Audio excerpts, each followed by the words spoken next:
अस्सलाम वालेकुम नाजरीन।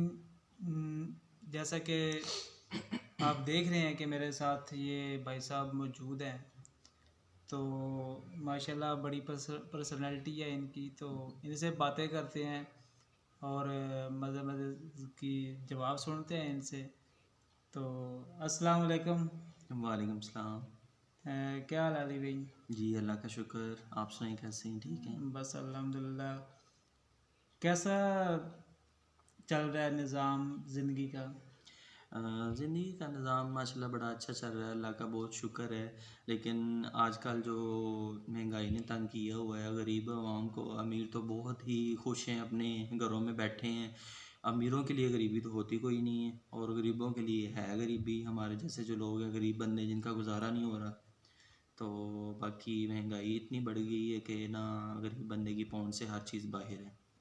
बिल्कुल सही कहा। तो आपकी रूटीन क्या है? क्या करते हैं इधर से जाके, जॉब से जाके क्या करते हैं? हाँ जी, मैं इंफॉर्मेशन टेक्नोलॉजी डिपार्टमेंट में काम कर रहा हूँ इधर। तो माशाल्लाह इधर तो बड़ा अच्छा काम मतलब चल रहा है और टाइम पास भी हो जाता है।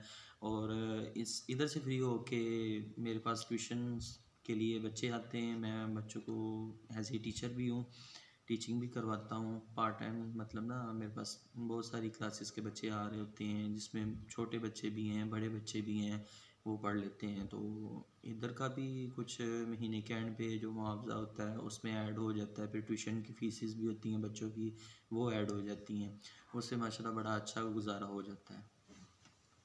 अच्छा, तो कितने बच्चे पढ़ते हैं अंदाज़न कोई? आई थिंक हैं तकरीबन 15 बच्चे पढ़ते हैं मेरे पास। सही तो है। पार्ट टाइम में फिर वो उनसे जो है ना टाइम पास भी हो जाता है और मतलब बजट भी जो होता है उसमें पैसे कुछ ऐड हो जाते हैं, तो गुज़ारा अच्छा हो जाता है। तो उसमें बच्चे बच्चियाँ इकट्ठे? हाँ, बच्चे भी हैं और बच्चियाँ भी हैं। तो मिलके आते हैं, मिलके चले जाते हैं, बड़ा अच्छा रहता है उनके साथ। बैठते हैं, बहुत सारे घरों से बच्चे आते हैं, तो तरह तरह के बच्चे हैं। कोई गांव से भी आया है, कोई इधर किराएदार आया हुआ है, इधर हमारे लोकेशन होम टाउन की लोकेशन पे रह रहे हैं, कोई किराए पे रह रहे हैं, कोई किराए पे आए थे उन्होंने अपना घर बना लिया है। और वहाँ बच्चे जो है ना मेरे पास आके पढ़ते हैं, घर पे पढ़ते हैं। तो उन सब से फीस सेम ही है या अलग अलग है? नहीं, वो क्लासेस का हिसाब है ना। मतलब जो एक बच्चा, छोटा बच्चा जो है वो 2 क्लास में पढ़ता है, तो उसकी फ़ीस जो है वो उस हिसाब से होगी। अगर एक बच्चा पढ़ता है 5 क्लास में, उसकी फ़ीस जो है वो उससे ज़्यादा होगी। अगर इससे मतलब मेरे पास 2, 3, 4, 5, 10 तक बच्चे आ रहे हैं, ठीक है? बड़ी सही क्लासेस के भी बच्चे आ रहे हैं, मैं उनको भी पढ़ाता हूँ। सही।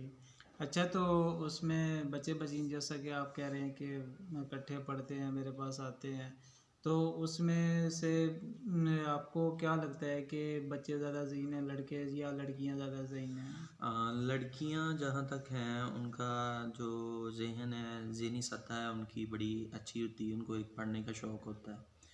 उन्होंने घर के कामों के साथ साथ जो है ना मतलब उन्होंने अपनी स्टडी को बड़ी तरजीह देनी होती है कि हम पढ़ेंगी तो मतलब उनके पास यही एक टाइम होता है।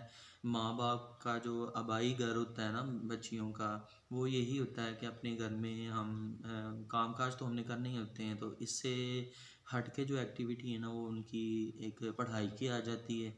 और उसमें वो पढ़ती हैं, वो कहती हैं जी हम पढ़ेंगी तो हमारे लिए आने वाले वक्त में जो है ना यही पढ़ाई जो है हमारा साथ देगी। हम किसी अच्छी पोस्ट पे काम कर लेंगी, या कोई ब्यूटिशियन बन जाएंगी, या कोई मतलब एज ए टीचर काम कर लेंगी। कोई कुछ बच्चियाँ इस तरह की हैं, उनका ये शुरू से शौर होता है जी हम डॉक्टर बनेंगी, हम टीचर बन जाएंगी, हम लॉयर बन जाएंगी, हम कोई अच्छी ब्यूटिशियन बन जाएंगी। तो किसी ना किसी फील्ड में जो है ना वो चले जाती हैं, तो उनका फिर वो आगे फील्ड में जाके उनका फ़ायदा हो जाता है। और जिस घर में भी जाती हैं तो उन घर वालों को भी फ़ायदा हो जाता है। यही है कि अक्सर जो आती हैं लड़कियां वो मतलब उनके अच्छे नंबर भी आ जाते हैं, हम्म। और जो बच्चे होते हैं, लड़के होते हैं, उनके नंबर भी कम आते हैं। तो जो आपके पास स्टूडेंट पढ़ते हैं उनमें से जितने भी स्टूडेंट पढ़ते हैं उन लड़कों के नंबर ज़्यादा आते हैं या लड़कियों के आते हैं? कुछ लड़के भी हैं, उनके भी नंबर अच्छे आते हैं, और कुछ लड़कियां तो टोटली सारी जो है ना वो सही पढ़ती हैं, उनके हाईएस्ट मार्क्स होते हैं। और जो बॉयज़ हैं वो थोड़े टेढ़ापन दिखाते हैं, और उन्होंने वैसे भी ठीक तरह से पढ़ना नहीं होता, तंग ज़्यादा करना होता है, और उनके नंबर भी इतने ख़ास नहीं आते, और उन पे ज़्यादा तवज्जो देनी पड़ती है, सही। तवज्जो देनी पड़ती है उन पे। तो बाकी ये है कि मेरी इन पेरेंट्स से रिक्वेस्ट है कि अपने बच्चों को टाइम पे स्कूल भिजवाएं। कुछ बच्चे इस तरह के भी हैं कि वो उनकी एज जो है वो हो जाती है तकरीबन 10-10 15-15 साल। तो 15-15 साल की उम्र में वो 10-10 साल चलें, 10 साल जो उम्र है ना वो भी चलें कह लें कि ठीक है, लेकिन 3 साल का बच्चा हो जाए तो उसको ना वो स्कूल के लिए भिजवाना चाहिए। मतलब ये कि जैसे बच्चा कुछ बातें करना शुरू कर दे, हाँ मतलब जी, चलना हाँ शुरू जी, कर मतलब दे, तीन थोड़ा साल के समझदार हो जाता हाँ है जी, 3 साल की उम्र मतलब में। 3 साल का बच्चा हो जाए उसको स्कूल के लिए आप एडमिशन करवाएं उसका, सही। बहुत जल्दी अच्छा, एडमिशन वैसे होना अगर चाहिए। जितनी भी क्लास होती है ना, मसलन 50 की हो, 100 की हो, तो एक दो बच्चे ज़रूर होते हैं जो टीचर को तंग करते हैं। तो जो आपके पास बच्चे पढ़ते हैं उनमें से कोई ऐसा बच्चा है जो आपको ज़्यादा तंग करता हो, जिससे आप भी परेशान हो कि ये तो मुझे बहुत तंग करता हाँ है? जी, 1-2 बच्चे हैं जो मतलब आए दिन छुट्टियाँ करते हैं, स्कूल से भी छुट्टी करते हैं और ट्यूशन से भी छुट्टी कर लेते हैं। तो फिर ज़ाहिर-सी बात है, स्कूल वालों ने सबक दिया है, जो लेसन प्लान उन्होंने अपना हर एक टीचर जो है ना वो अपना डेली की रूटीन में ना एक अपना लेसन प्लान जो है ना वो तैयार करता है, ठीक है? और लेसन प्लान जो है वो तैयार कर लेता है, उसके मुताबिक जो है ना उन्होंने बच्चों को स्टडी करवाना होती है, ठीक है? हम्म। तो जिस दिन बच्चे ने छुट्टी कर लेनी स्कूल से उस दिन वो जो लेसन है उसका मिस हो जाता है, ठीक है? तो उसका जो काम है स्कूल का वो वर्क है, होमवर्क भी, और जो उसने रिटन लिखना होता है वो भी, और जो ओरल उसने पढ़ना होता है वो भी, उनका जो सबक है ना वो पीछे पड़ जाता है। सही। तो इसलिए फिर जो है ना हमें दोबारा मेहनत, डबल मेहनत अगले दिन करवानी पड़ती है जब अगले दिन बच्चा आता है।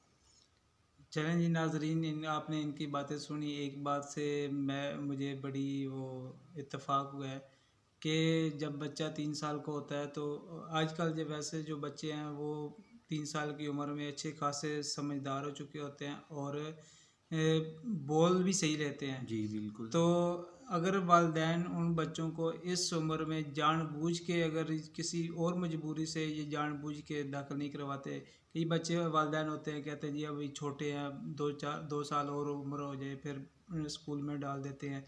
तो वो देखिए, मैं ये आपकी बात को मैं काट रहा हूँ, सॉरी।